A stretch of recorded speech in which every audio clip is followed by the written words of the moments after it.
પાલનપુર તાલુકાના રતનપુરથી મેરવાડ ગામ વચ્ચે આવેલ બ્રિજ ભારે વાહનો માટે પ્રતિબંધ મૂકવામાં આવ્યો છે। આ રૂટ ઉપર ભારે વાહનોને ડાયવર્ટ કરવાનો હુકમ પણ કરાયો છે। પાલનપુર તાલુકાના વર્ષો જૂનો મેરવાડા બ્રિજ અત્યંત જર્જરિત હાલતમાં છે।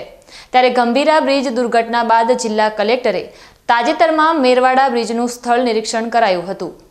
જો કે તંત્રને જર્જરિત મેરવાડા બ્રિજ ભારે વાહનો માટે જોખમી હોવાનું જણાતા બનાસકાંઠા જિલ્લા મેજિસ્ટ્રેટ મિહિર પટેલ દ્વારા જાહેરનામું પ્રસિદ્ધ કરાયું છે, જેમાં ભારે વાહનોને પાલનપુરથી અંબાજી જવા માટે રતનપુર ચોકડી, લાલાવાડા, વગદા, ખારોડિયા, સેમોદરા, મેરવાડા ચોકડી થઈને જવું પડશે, તેમજ અંબાજીથી પાલનપુર જવા માટે મેરવાડા ચોકડી, સેમોદરા, ખારોડિયા, વગદા, લાલાવાડા, રતનપુર ચોકડી થઈને જવાનું રહેશે।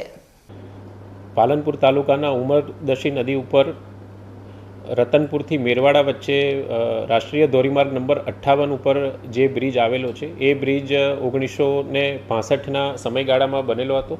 હાલમાં એમાં જે રેલિંગ છે તે નબળી પડી હોવાના કારણે રાષ્ટ્રીય ધોરીમાર્ગ વિભાગ દ્વારા આ બ્રિજ ઉપર ભારે વાહનોની અવરજવર પ્રતિબંધ મૂકવા માટે જાહેરનામું બહાર પાડવા માટેની દરખાસ્ત કરેલી હતી, જેના અન્વયે ભારે વાહનો આ બ્રિજ ઉપર પ્રતિબંધ કરવા માટેનું જાહેરનામું અહીંયાથી અમલમાં મૂકવામાં આવ્યું છે તથા તેની અમલવારી પણ સ્થળે ચાલુ કરવામાં આવી છે। ખાસ કરીને રતનપુરથી મેરવાડા જતા આ બ્રિજ ઉપર આગામી ભાદરવી પૂનમના મેળાને ધ્યાનમાં રાખી લાખો શ્રદ્ધાળુઓ પસાર થતા હોય છે, ત્યારે ભારત સરકાર દ્વારા પણ 4 માર્ગીય જે નવો મેજર બ્રિજ છે અહીંયા મંજૂર કરી દેવામાં આવ્યો છે અને ભાદરવી પૂનમના મેળા પહેલાં પાકો જે ડાયવર્ઝન છે આ રસ્તે આપી ભાદરવી પૂનમના મેળામાં શ્રદ્ધાળુઓને કોઈપણ જાતની તકલીફ ના પડે તે પ્રમાણે સમય મર્યાદામાં કામગીરી પૂરી કરવા માટે રાષ્ટ્રીય ધોરીમાર્ગ વિભાગને પણ સૂચના આપવામાં આવેલ છે। ધન્યવાદ।